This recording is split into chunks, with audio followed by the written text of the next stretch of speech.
বাবারে বাবা, কি বিশ্রী রান্না হয়েছে! তরকারিতে কি কোনো জিরে বাটা, আদা বাটা কিছুই দেয়নি নাকি? কই গো রাধুনী ঠাকুর, কোথায় গেলে? এদিকে এসো।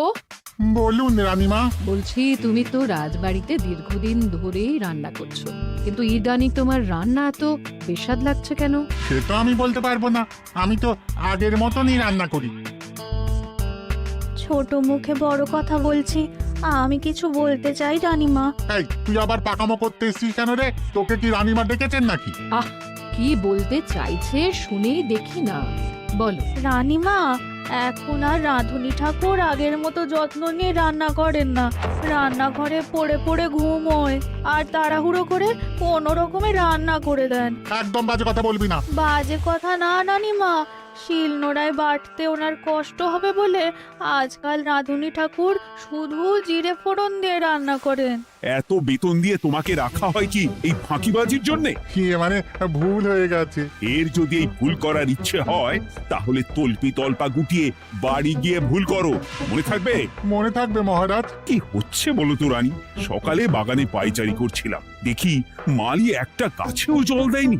এই গরমে জল না পেলে যে গাছপালাগুলো মরে যাবে। সবাইকে এবার মনে হচ্ছে বলে বলে কাজ করাতে হবে।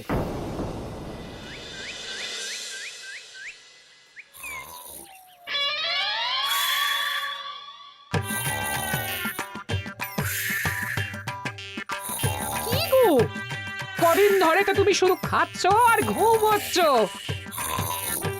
বাজার দোকান কিছুই নেই গো, রাজসভাতেও যাও না। কি যে করি। কি গো দিদা, দাদু আজও ঘুমোচ্ছে? কি বলবো বলতো? আমরা কিছু একটা ব্যবস্থা করছি, দাঁড়াও।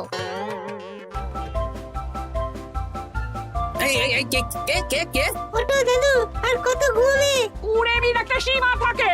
ওঠো বলছি, ওঠো, ওঠো না। আমি বুঝতে পারছি বাড়ির কাজ, বাজার দোকান এসব না করার জন্য তুমি পড়ে পড়ে ঘুমোচ্ছ। দাদু কাজে ফাঁকি দিচ্ছে দিদা। দে পুটি, আর সরসরি দে, দে।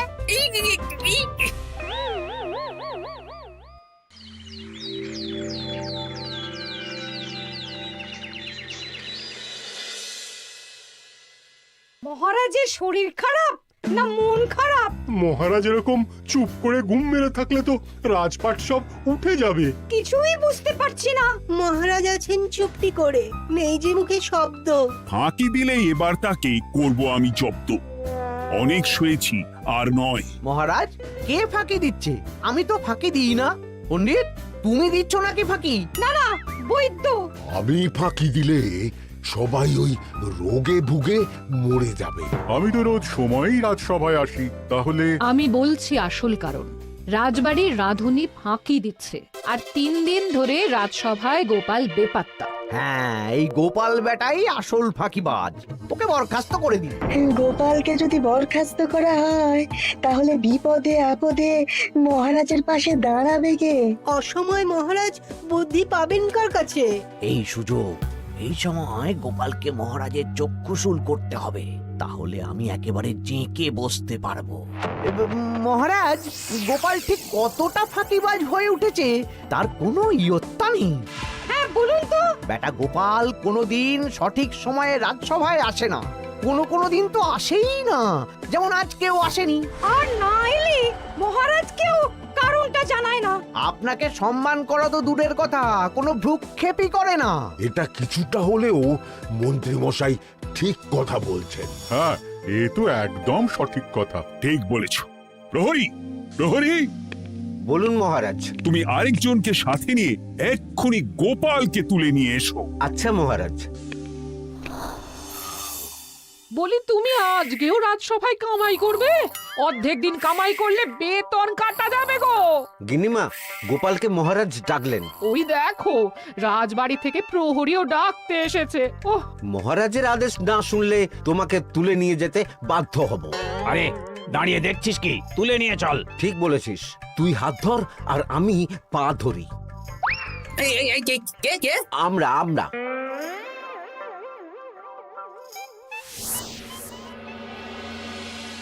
এসব কি গোপাল? তুমি বাড়িতে আছো, ঘুমোচ্ছ, অথচ রাজসভায় আসছো না। কি ব্যাপার? আগে মহারাজ, মস্তিষ্ককে বিশ্রাম দিয়ে বুদ্ধি বাড়াচ্ছিলাম। অনেক ব্যবহার হয়েছে তো, তাই একটু বিশ্রাম দরকার আর কি। আমার পুরো রাজসভাটাই ফাঁকিবাজ। আমি সবাইকেই বিদায় করব, আর গোপালকেও। এই সেরেছে, আমি ফাঁকিবাজ নই মহারাজ। আমি খোঁজ নিয়ে দেখেছি সবাই কম বেশি গায়ে হাওয়া লাগিয়ে ঘুরছে। মহারাজ, আমি তো নদীর পাড়ে বসে শীতল হাওয়া গায়ে লাগাই, তবেই তো ঢেউয়ের মতো আমার ছন্দ আসে। কেউ ফাঁকিবাজ না মহারাজ, আসল ফাঁকিবাজ গোপাল। মহারাজ, আমি যদি দরকারে আপনাকে বুদ্ধি দিয়ে, ফাঁকা সময়ে বিশ্রাম দিয়ে ফাঁকিবাজ হই, তাহলে মন্ত্রী মহা ফাঁকিবাজ। কারণ মন্ত্রীর কাজ রাজাকে বুদ্ধি দেওয়া, তা তিনি করেন না বলেই আমাকে দরকার পড়ে। আমি তো ভাঁড়, আমি শুধু হাসাবো, এটাই আমার কাজ। তাতে কি, সেনাপতিও তো সেনাপ্রধান, ও কি যুদ্ধ করে? রাজ্যে শান্তি শৃঙ্খলা বজায় আছে, তাহলে যুদ্ধ করে হবেটা কি? হ্যাঁ, অকারণে পায়ে পা দিয়ে যুদ্ধ বাঁধাবো নাকি? হ্যাঁ, যত সব। যখন তখন বিপদ আসতে পারে, তাই যুদ্ধের জন্য সব সময় সামরিক শক্তিকে প্রস্তুত থাকা দরকার। হ্যাঁ, এটা গোপাল ঠিক বলেছে। সেনাপতিকে তো কোনোদিন সেসব নিয়ে মহড়াও করতে দেখি না। তাহলে দাঁড়ালো 3 জন ফাঁকিবাজ। মূল অভিযুক্ত গোপাল দিন রাত কামাই করে, মন্ত্রী মহারাজকে বুদ্ধি দেয় না, আর সেনাপতি যুদ্ধের প্রস্তুতি নেয় না। এই 3 জনকে আমি বিদায় করব। এই সেরেছে, এ তো দেখছি বিনা মেঘে বজ্রপাত। না, তবে তোমরা যে ফাঁকিবাজ নও সেটা প্রমাণ করার জন্য 12 ঘন্টা সময় দেব। আমাদের কি করতে হবে? তোমাদের 3 জনকে 3টে খালি বস্তা দেব। প্রত্যেকে ওই খালি বস্তা নিয়ে জঙ্গলে যাবে, আর এই 12 ঘন্টার মধ্যে জঙ্গল থেকে বস্তা ভরে আনবে। একটা বস্তা ভরার জন্য 12 ঘন্টা সময়? এ তো খুবই সহজ কাজ। সহজ কঠিন জানি না, যে ফাঁকি দিয়ে ফাঁকা বস্তা জমা দেবে বা কিছুটা ভর্তি কিছুটা খালি আনবে, সে সাজা পাবে। আচ্ছা মহারাজ, আমি বস্তায় কি নিয়ে আসবো সেটা কি আপনি দেখবেন? তা দেখব না, কিন্তু বস্তা ভরে আনতে হবে। আর যা বস্তায় ভরে আনবে তাই নিয়ে সবাই বাড়ি ফিরে যেতে পারবে। তার মানে বস্তাতে যা থাকবে সব বস্তার মালিকই পাবে। একদম তাই। বুঝে গেছি, ভিতরে কোনো গভীর পরিকল্পনা আছে। প্রহরী, প্রহরী, তুমি এই 3 জনকে 3টে বস্তা দিয়ে দাও। যথা আজ্ঞা মহারাজ। আর বাকি সভাসদেরা আজকে রাজসভাতেই থাকুক। ওরা 3 জন আসবে, ওদের বিচার হবে, তারপর ফিরবে। আমাদের খাওয়া দাওয়া তাহলে রাজবাড়ির তরফ থেকেই দেয়া হবে মহারাজ? হ্যাঁ। জঙ্গলে তো যাচ্ছি, কি নেব? গোপাল, আমি বলি কি, তুমি বরং আমার বস্তায় ঢুকে যাও, আমি তোমাকেই নিয়ে ফিরে যাই, লেটা চুকে যাবে। আপনি যদি একা আমাকে বস্তায় ভরে নিয়ে যেতে পারেন তো চলুন। একা? এই সেরেছে।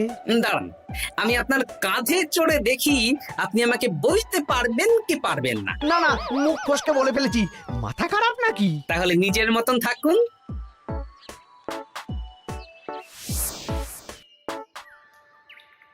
এমন কি বা আছে এই জঙ্গলে?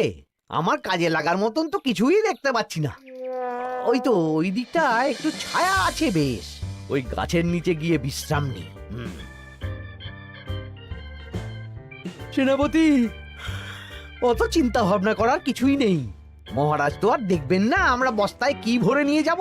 12 ঘন্টা অনেক সময়। এখন বিশ্রাম নাও। আপনার ইঁদুরের পেট, আপনি বিশ্রাম নিন।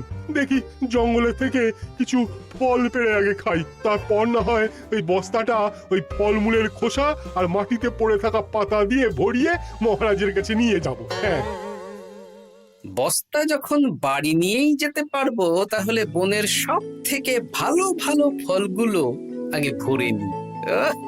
গিন্নিকে এবার বলবো, বাজার আনি না তো কি হয়েছে, দেখো কত ফল এনেছি। যাই, এর থেকে কিছু মহারাজকে ভেট দেব, মহারাজ বেশ খুশি হবেন।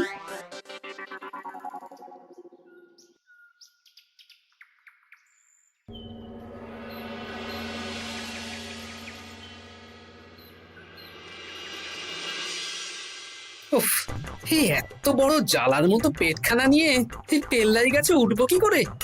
দূর দূর, আশেপাশে ঢিল পাথরও দেখতে পাচ্ছি না। এই বুড়ো বয়সে হাড়গোড় ভাঙলে সে এক খারাপ ব্যাপার হবে। আরে দূরে ওদিক থেকে আওয়াজ পাওয়া যাচ্ছে। তার মানে এই বনে কেউ এসেছে। ভাই মদন, এই গাছটা ঝড়ে ভেঙে অনেক দিন পড়েছিল, এটা তো নেবই। তুই ওদিকে দেখ, কত মোটা একটা সেগুন গাছ রে। ওই গাছটা নিয়ে গেলে আমরা 1 বছর বসে খেতে পারবো। তাহলে আর দেরি কেন, হাত লাগা। আরে আরে আরে, করো কি এগুলো সব আমাদের মহারাজ কৃষ্ণচন্দ্রের পছন্দের গাছ। ভুলেও এই গাছ কেটে নিয়ে যাওয়ার ভাবনা চিন্তা করো না। আর ওই সেগুন গাছটা তো মহারাজের সবচেয়ে প্রিয়। আরে মহারাজ কি করে জানবে শুনি? এই বনে তো তিনি ভুল করেও আসেন না। এই যে আমি আসি, আমি মহারাজের দূত। তোমরা যদি ভুল করে ওই সেগুন গাছে হাত দাও তাহলে কিন্তু তোমাদের গর্দান যাবে। এই সেরেছে, কিন্তু আমরা তো কাঠুরিয়া, কাঠ ছাড়া পেট চালাবো কি করে? সে তোমাদের ব্যবস্থা তোমরা করো, অন্য অনেক কাজ আছে। এই সামনের গাছটা মরে পড়ে আছে, এটার কাঠ আমরা নিয়ে যেতে পারবো তো? তা পারবে, এতে অত চিন্তার ব্যাপার নেই। গোপাল আছে যখন, তখন এই রাজ্যের কেউ মুশকিলে থাকবেই না। শুধু তোমাদের একটা কাজ করতে হবে। কি কাজ? এই নাও বস্তা। আমার জন্য এই জঙ্গল থেকে টাটকা বিভিন্ন ফল পেড়ে এই বস্তা ভরে দাও। তাহলে মহারাজকে আর তোমাদের কথা বলবো না, বুঝলে? আর তোমাদের যাতে রাজবাড়িতে কোনো কাজ হয় সেই নিয়ে মহারাজের কাছে সুপারিশও করবো, কেমন? বেশ বেশ, এই তুমি তাহলে এখন এখানে বিশ্রাম করো, আমরা তোমার বস্তা ভরে ফল নিয়ে আসছি। ঠিক আছে, আমি তোমাদের কুঠার পাহারা দিচ্ছি। তোমরা ভালো তরতাজা ফল বস্তায় ভরে নিয়ে এসো।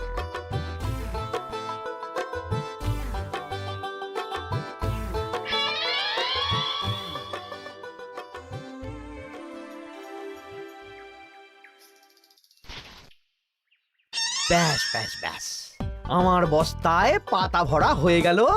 এবার যেতে হবে। আমারও বস্তা ভরা হয়ে গেছে মন্ত্রী মশাই। হ্যাঁ, কটা ফল খেলাম আর কটা ভরে নিলাম, আর বাকি জঙ্গলের পাতা ভরে ফেলেছি। হ্যাঁ, আবার কি কি ভরেছি আর কি ভরিনি সেসব তো মহারাজ আর দেখতে যাবেন না। তাহলে আর দেরি কেন, চলুন হাঁটি হাঁটি পা পা করে এগিয়ে যাই। গোপালকে তো দেখতে পাচ্ছি না। ও বেটা যা কুঁড়ে, হয়তো এখানে এসেও ঘুমিয়ে পড়েছে। আবার কালকে সকালবেলা উঠবে।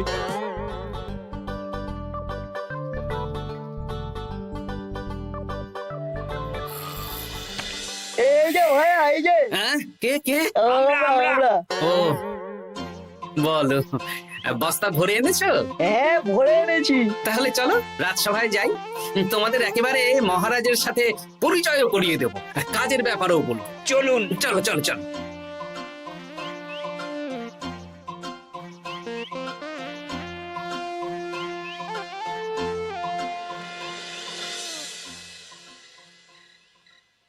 দেখা যাক মন্ত্রী সেনাপতি গোপাল কখন বস্তা ভরে আনে। এই তো চলে এসেছি, বিশ্রাম নিলাম, বস্তাও ভরে ফেললাম। এই দেখুন মহারাজ, আমিও বস্তা ভরে এনেছি। বাহ, তোমাদের বস্তা দেখে তো মনে হচ্ছে খুব হালকা। হ্যাঁ, আপনি যখন আমাদের বস্তা ভরে কি এনেছি সেটা দেখবেন না, তখন অত খাটাখাটনি করে কি লাভ মহারাজ? কিন্তু গোপালের এখনো অবধি দেখা নেই, ও কি সোনা গয়না ভরে আনছে? গোপাল যা কুঁড়ে আর ঘুমকাতুরে, হয়তো জঙ্গলেও ঘুমিয়েই পড়েছে। মহারাজ, আপনি একটা কাজ করুন, আমাকে আর মন্ত্রী মশাইকে যুগ্মভাবে বিজয়ী ঘোষণা করে দিন, ব্যাস। এত তাড়া কিসের? বাবা বাবা বাবা বাবা, তোমরা তিনজনেই বস্তা ভরে এনেছো, আমি খুব খুশি। আমার কথা শুনে কাজ করেছো, তোমরা তিনজনেই বিজয়ী। এবার বাড়ি যাও, যাও। গোপাল কি করে বিজয়ী হয় মহারাজ? এই বস্তা ভরে নিয়ে আসাতেও তো ওর ফাঁকিবাজি ধরা পড়ছে। কিসের ফাঁকিবাজি? এই যে দুটো লোক তোমার হয়ে বস্তা বয়ে আনলো, সে তো মহারাজ সহ আমরা সবাই দেখতেই পেলাম। তা তো ঠিক, গোপাল নিজে হাতে বস্তা ভরে আনেনি। মহারাজ বস্তা ভরে আনতে বলেছেন, আমি এনেছি, এখানেই কথা শেষ। আমি কাকে দিয়ে বস্তা ভরালাম, কে আমাকে সাহায্য করলো, সেসব তো কোনো শর্ত আরোপ করা ছিল না। কিন্তু পরীক্ষাটা তো কে ফাঁকিবাজ সেটা প্রমাণ করার পরীক্ষা। এখানে তো তুমি ফাঁকি দিলে গোপাল। এটাও ঠিক কথা, তাহলে গোপালের শাস্তি পাওয়া উচিত। মহারাজ, আপনার শর্ত ছিল সেই ফাঁকিবাজ বলে প্রমাণিত হবে যে বস্তা খালি আনবে। এইখানে আপনি একটা ছোট্ট ভুল করেছেন মহারাজ। বস্তায় কি আছে সেটা দেখবেন না আগেই বলে দিয়েছেন। তা তো বলেছি। আপনি নিশ্চয় জানেন পাঠশালায় কিছু ছাত্রছাত্রী থাকে যারা পড়ার বইয়ে মুখ গুজে বসে থাকলেও পড়ায় তাদের মন থাকে না, মাথাতেও পড়া ঢোকে না, তাই সেই পড়া তাদের কোনো কাজে লাগে না। কি পণ্ডিত মশাই, এদেরকেই তো বলে ফাঁকিবাজ। বিলক্ষণ, এরাই ফাঁকিবাজ। ধন্যবাদ। তেমনি আমি যদি বলি সেনাপতি আর মন্ত্রী মশাই ওই ফাঁকিবাজদের মতনই ফাঁকি দিয়ে বস্তা ভরেছে, তাই ওদের বস্তা এত হালকা। সে তো আমি বুঝতেই পারছি। কিন্তু আমার বস্তায় যা জিনিস ভরে এনেছি তা একার পক্ষে সংগ্রহ করা মুশকিল ছিল, তাই আমি দুজনের সহযোগিতা নিয়েছি। মহারাজ, আপনি কি বস্তা খুলে দেখবেন নাকি? না না, আমি খুলে দেখলে আমার কথার খেলাপ হবে। এবার তো দেখছি আবার তিনজনের পরীক্ষা নিতে হবে। হ্যাঁ, নইলে প্রকৃত ফাঁকিবাজ কে সেটা প্রমাণ হবে না। কিন্তু ফাঁকিবাজ ধরার উপায় কি? মহারাজ, আমরা বরং আমাদের বস্তা নিয়ে বাড়ি না গিয়ে একদিন কারাগারেই থাকি, আর তাতেই প্রমাণ হবে এই বস্তায় সত্যি কি আছে যা আমাদের নিজেদের কাজে লাগবে। এটা ভালো বুদ্ধি। মহারাজ তখনই কারাগার থেকে আমাদের মুক্ত করবেন যখন আমরা আর থাকতে না পেরে ডাক দেব, আর যে আগে বেরোতে চাইবে সে সব থেকে বড় ফাঁকিবাজ, মানে যে আগু পিছু না ভেবে কাজ করে। বেশ, তাহলে তাই হোক। মহারাজ, কারাগারে শুধু জল ছাড়া আর কিচ্ছু দেওয়া হবে না, কারণ বস্তায় তো আর জল থাকতে পারে না। না না, তা কি করে হয়? শুধু জল? হ্যাঁ, আমি তো লোককে দিয়ে বস্তা ভরিয়েছি। আপনারা নিজে কি এমন কাজের জিনিস ভরেছেন সেটাই প্রমাণ হবে। বেশ, তাহলে তোমরা কারাগারে যাও। প্রহরী, ব্যবস্থা করো। আর এই দুজন কাঠুরিয়া বেশ কর্মঠ মহারাজ, যদি কোনো রাজবাড়ির কাজ থাকে এদের দিয়ে করাতে পারেন। আমার বাগানের মালিটা খুব ফাঁকি দিচ্ছে, তাহলে ওদের সাথে কথা বলে নিচ্ছি। যাও যাও, তোমরা কারাগারে যাও।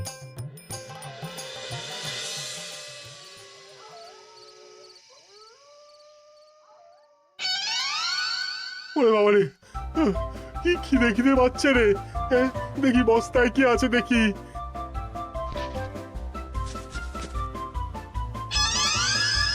দু একটা পচা ফল, দেখি দেখি একটু ভালো আছে। এটা একটু ভালো আছে, হ্যাঁ এটাই খাই, হ্যাঁ এটাই খাই।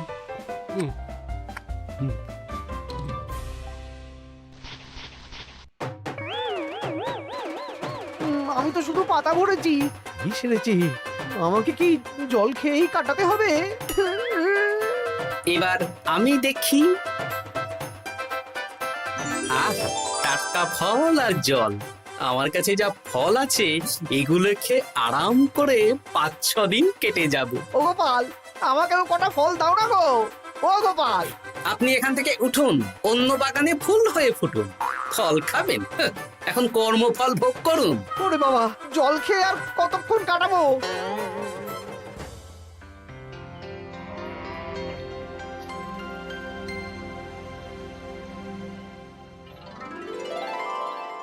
উফ, পেটটা চুই করছে, কি খিদে পেয়েছে না। আমি আমি বাড়ি যাব।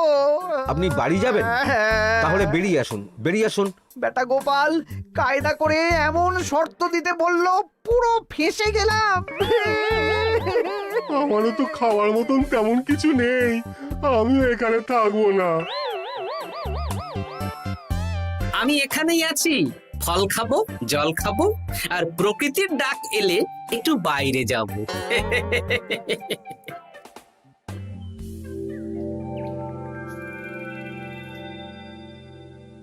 কি তোমরা কারাগারে এক রাতের বেশি তো থাকতেই পারলে না? কি আর করব বলুন মহারাজ, আমরা তো আর গোপালের মতন বস্তা ভরে টাটকা ফল নিয়ে আসিনি।